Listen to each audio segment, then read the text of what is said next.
Est-ce que tu connais cette maladie que chaque étudiant en médecine attrape au moins une fois durant ses études? Cette maladie, c'est pas une MST, c'est pas une cirrhose alcoolique, et surtout, elle arrive très précocement avec des risques de récidive, et le pire, c'est qu'elle est beaucoup plus chiante qu'une MST et qu'une cirrhose alcoolique. Je te parle bien sûr de la novembrose. C'est une maladie plus ou moins grave, non contagieuse, et un peu spéciale parce qu'elle n'est ni causée par un virus, ni par une bactérie, ni par un parasite, mais simplement par le mois de novembre. Et bien qu'elle puisse toucher toute la population générale, elle attaque surtout les étudiants en médecine.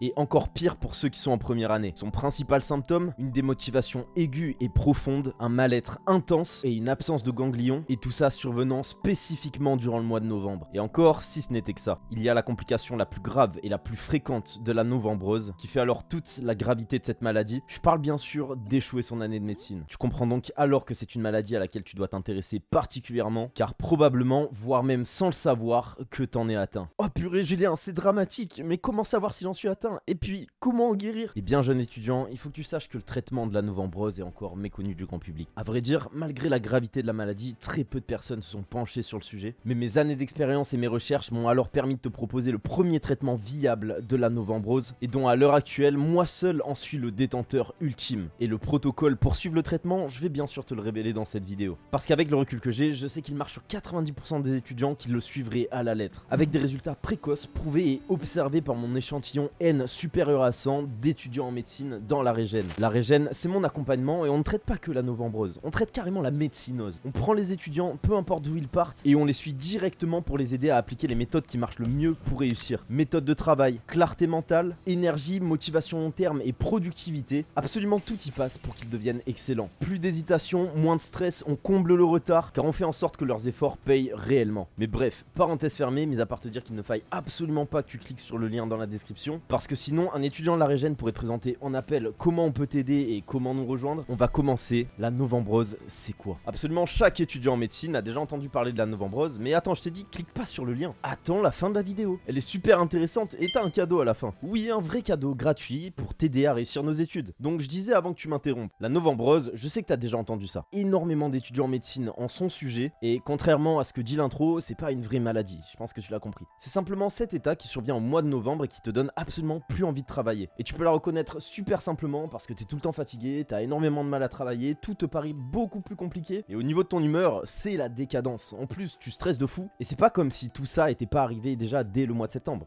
C'est que c'est 10 fois pire. Ça te met dans un état où t'es tellement fatigué que tout te paraît impossible. Rajouter à ça, t'as l'impression que tout le monde autour de toi gère de fou ses études. Toi, t'es là le soir avec tes pensées, t'es pas fier de ta journée, et tu dis bordel, on est qu'au mois de novembre. Il me reste encore un tiers de mon semestre et tout le deuxième semestre. Comment je vais faire? C'est vrai, comment tu vas faire? Mais avant de te le dire, il faut d'abord comprendre pourquoi elle survient. La novembrose, si elle survient, c'est pas par hasard. C'est pas un virus, comme je t'ai dit, et c'est pas non plus une malédiction qui touche que toi et qui est fait pour te pourrir la vie. En gros, la novembrose, maintenant que tu sais ce que c'est, il faut savoir qu'elle survient pour des raisons très logiques. La toute première étant que ça fait 2 mois que t'es à 100% consacré dans tes études. Que tu sois externe, que tu sois en P2, que tu sois en première année encore plus, nos études sont super demandeuses en énergie. Et si t'es en première année, c'est encore pire parce que t'as encore plus de chances d'être touché et t'as encore plus de chances qu'elle soit intense, cette novembrose. Simplement parce que la médecine, c'est quelque chose de tout nouveau pour toi. Et donc, si elle survient, c'est simplement l'accumulation de tes 2 mois de dette de sommeil. Je sais, tu peux pas me mentir, mais aussi 2 mois où t'es simplement en train de tout donner. Que c'est la fin de l'été, ça y est, il fait plus soleil, il fait plus beau et il fait froid. Ton corps a besoin d'augmenter la chaleur qu'il produit, donc ça te demande un peu plus d'énergie. Comme je te l'ai dit, t'es fatigué et en dette de sommeil chronique, mais t'as besoin de plus d'énergie. Physiquement, t'en peux plus parce que chaque semaine il te manque au moins une dizaine d'heures de sommeil. Mentalement, t'en peux plus parce que ça fait 2 mois que tu révises comme un fou. Et à rajouter à cela que ton moral il est dans les chaussettes parce que t'as pas encore les notes que tu veux, et aussi il fait nuit super tôt. Au moment où je tourne cette vidéo, il est 17h et il y a déjà plus de soleil. Bref, l'environnement est à l'heure actuelle contre toi et c'est en plein mois de novembre qu'il y a les plus gros changements. À rajouter à cela le stress qui augmente avec l'apparition dans ton viseur du concours. Le stress, c'est quoi? C'est une hyper dépense d'énergie réactionnelle à une situation de danger qui te pousse à être au maximum de tes capacités pour réagir. Et donc, quand il est aigu et qui te fait pas perdre le contrôle, c'est bien, c'est trop cool, ça nous a permis de survivre. Mais quand c'est tout le temps chronique et ça depuis 2 mois, c'est en train de te parasiter et de te paralyser. C'est comme si au bout de 8 heures éveillé, c'est comme si t'étais éveillé pendant 12 heures. Et donc forcément tu fatigues plus vite. En fait t'es en hyper dépense. Et bien sûr, qui dit stress dit son meilleur ami, la pression du concours. Et comme je te l'ai dit, c'est super fréquent. C'est même normal en fait d'être en novembre-rose. Mais c'est pas parce que c'est normal que forcément c'est bien. Et je pense que je n'ai même pas besoin de t'expliquer pourquoi la novembre-rose c'est pas bien, parce que t'es en plein dedans et que tu sais que c'est douloureux. Mais on va quand même récapituler pourquoi c'est chiant et pourquoi c'est un problème à moyen et à long terme. En plus de l'être à court terme, parce que c'est désagréable et parce que ça t'empêche de travailler. Ce qu'il y a de particulier avec la novembre-rose et ses symptômes, c'est que c'est un peu l'œuf ou la poule. La novembre-rose se définit par ses symptômes, mais l'ensemble des symptômes peuvent eux aussi définir la novembre-rose. Mais dans ce cercle vicieux où on sait pas trop où est-ce que ça démarre, une chose est sûre, c'est que tout ça, ça engendre une baisse de régime. Baisse de régime, moins de travail, moins bonne qualité de travail, le moindre effort te paraît plus compliqué, c'est donc désagréable et t'es moins productif. Ajoute à cela cette composante qui rend ce cercle vicieux encore pire, c'est que au plus t'essayes de contrer la novembre-rose, au plus tu te fatigues, donc tu renforces ces symptômes, au moins t'arrives à travailler, au plus tu perds confiance en toi et au plus tu te sens mal à l'idée de pas arriver à travailler. Et donc ce cercle vicieux peut carrément te faire louper ton année. Et si je te dis tout ça, c'est pas pour te faire peur, parce que dans tous les cas, c'est là, tu sais que c'est en train d'arriver. Et mon rôle à moi, c'est juste de t'expliquer pourquoi ça arrive, comment ça arrive. Je t'ai parlé au début de la vidéo d'un traitement, d'un protocole anti-novembrose. Eh bien, je vais te le révéler maintenant. Mais attention, il faut que ce soit bien conduit, parce que tu le sais tout autant que moi. Tu vas être médecin, donc si tu prends un antibiotique un jour sur deux alors que tu aurais dû le prendre tous les jours,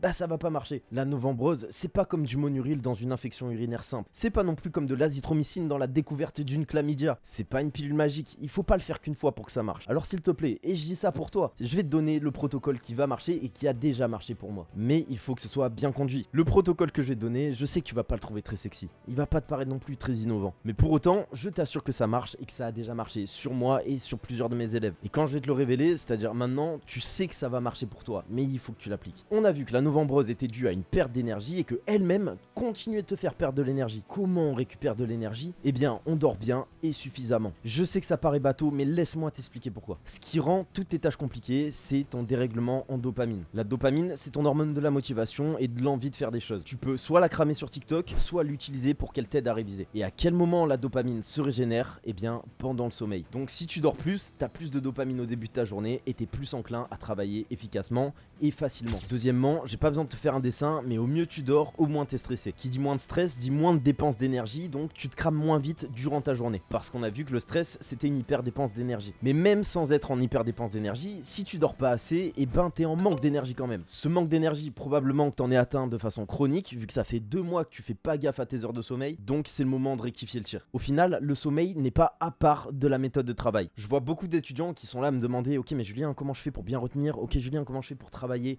suffisamment? Mais en fait, pour tout ça, tout part du sommeil. Tu consolides ce que tu apprends pendant le sommeil, tu regagnes ton énergie pour apprendre durant le sommeil. Je veux qu'en Big 2025 et bientôt 2026, on arrête de prendre le sommeil comme quelque chose de à part de la méthodologie. Et pour ceux qui auraient des problèmes de sommeil, je vous invite à tester 3 choses. Tout d'abord, la première et celle qui semblerait logique, c'est de mettre ton téléphone en mode avion le soir et de ne plus jamais le réactiver avant le lendemain. Tu sais mieux que moi qu'un des principaux perturbateurs du sommeil, bah, c'est la lumière bleue. Ça fait 1 million d'années qu'on est conditionné pour s'endormir la nuit. Donc quand il n'y a plus de lumière bleu. Et là, à ton corps, à 2h du matin, tu lui envoies des TikTok full dans la tête. Ton corps, il a pas d'autre choix que se dire ah ouais, en fait, c'est encore la journée, il faut encore que j'aille faire des choses, chasser. Et bien évidemment que t'as du mal à dormir. Deuxièmement, une fois que c'est fait, je t'invite à tester les étirements. T'en fais entre 5 et 10 minutes, mais attention, ça demande un peu de discipline. Mais le fait de t'étirer, ça va mécaniquement te détendre et en plus te faire synthétiser ce qu'on appelle des endorphines, donc endomorphine, de la morphine endogène. Tu vas voir que après ta session d'étirement, tu vas sentir tes membres, les membres étirés, tout chaud, et puis bah tu vas te sentir shooté en fait par les endorphines, vraiment. Et puis si c'est encore résistant, ça a marché sur certains de mes élèves, tu peux tester la méditation. Tu te poses 5 à 10 minutes le soir dans ton lit et juste avant de t'endormir, t'essayes de faire le vide dans ta tête, de ne plus penser à rien. Ou simplement, et ce qui marche encore mieux pour moi en tout cas, c'est le fait de penser à des choses ultra positives. Ça peut être les vacances, ça peut être jouer à des jeux vidéo, voir tes potes, voir ta famille, bref, tu penses à toutes ces choses-là qui te font envie et après tu te glisses dans ton lit, t'éteins la lumière et tu passes la meilleure nuit de ta vie. Et surtout, si t'arrives à bien gérer ton sommeil et ce dès demain, le cheat code ultime, je vais te le révéler, encore une fois c'est pas sexy mais tu vas kiffer, c'est de te coucher plus tôt le soir et de te lever plus tôt le matin. Pour une raison qui m'échappe, il y a un truc qui se passe dans notre corps quand on se lève plus tôt le matin, où on se sent un peu comme un super héros, comme une nouvelle personne, et si tu combines cette espèce de boost de motivation et de discipline au fait d'avoir plus d'heures de sommeil, moi je te le dis, t'es juste inarrêtable. Deuxième étape du protocole et indispensable de la première, fais une séance de sport. Je sais que ça fait un moment que t'en as pas fait, je sais aussi que ça te fait peur, mais Julien, je suis en retard et je devrais en plus faire du sport. Mais écoute, écoute-moi bien, t'es en pleine novembreuse et sans le vouloir, tu perds un temps de fou à procrastiner, voire à ne pas réviser. Et quand tu révises, t'es 2 fois moins efficace que ce que tu pourrais être. Alors maintenant t'as le choix, soit t'ignores ce protocole parce que t'as l'impression que c'est pas fait pour toi, et tu restes coincé dans ce cercle vicieux où t'as de moins en moins d'énergie et où tout te paraît plus compliqué, ou alors tu fais exactement ce que je te dis parce que faire une séance de sport ne serait-ce que 30 minutes, ne serait-ce qu'aller marcher, et ben c'est tout autant un anti-stress naturel. Ça va te faire du bien, tu vas améliorer ta confiance en toi, et donc tu vas avoir une meilleure vision de toi-même. Ça va aussi améliorer la qualité de ton sommeil, et comme je te l'ai dit, dans tous les cas, ça aurait pas été du temps que tu aurais pris pour réviser. Alors ne culpabilise pas. Troisième étape du protocole, avoir une routine du matin solide. Normalement, si tu m'as écouté jusqu'à ici, tu comptes te lever plus tôt et dormir mieux. Donc ta matinée va te paraître plus simple parce que tu auras plus d'énergie et tu auras un niveau en dopamine plus bas et des réserves du coup plus hautes, donc tu auras plus de dopamine à libérer pour les actions de ta journée. Tout va te paraître plus plaisant. Mais si tu veux encore plus booster cet effet-là, ton téléphone que tu as mis en mode avion au moins 1 heure avant d'aller te coucher, eh bien tu le laisses en mode avion au moins jusqu'à midi. Symboliquement, toute la matinée, tu vas pas toucher ton tel. Et si tu te laisses pas le choix, c'est gagné, tu n'auras pas d'autre chose à faire que réviser. Durant ta routine du matin, n'hésite pas à faire des trucs pour te réveiller, quelques étirements,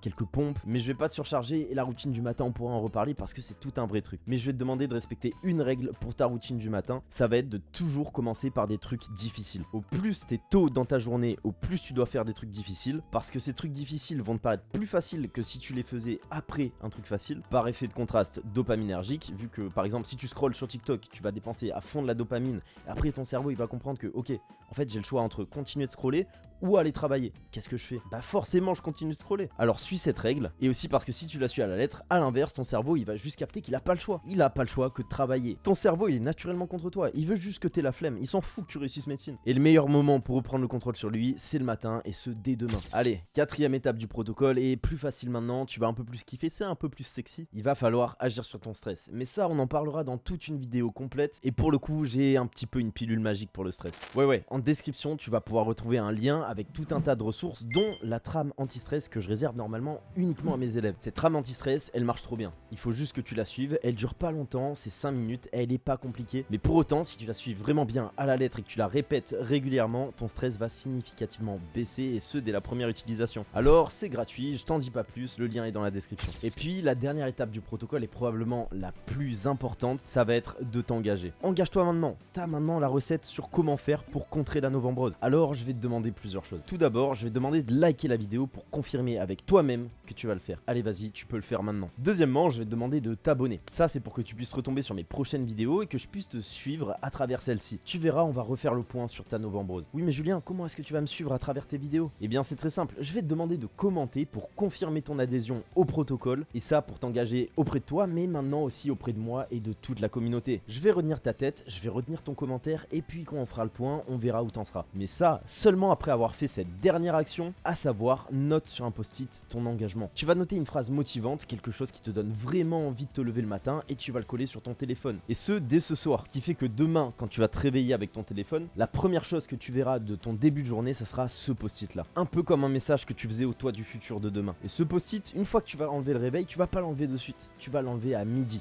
quand tu pourras enlever le mode avion. Et si tu fais ça maintenant, en plus de suivre tout le protocole à la lettre, eh bien félicitations, je peux te le dire, tu es guéri de ta novembrose. Et tu peux te remercier, franchement, prends le temps de te féliciter car dans moins de 24 heures, tu seras une toute nouvelle personne. Et si tu veux qu'on t'aide à devenir excellent pour réussir ton année au mieux, je te rappelle que tu as le lien pour qu'on t'accompagne dans la régène en description.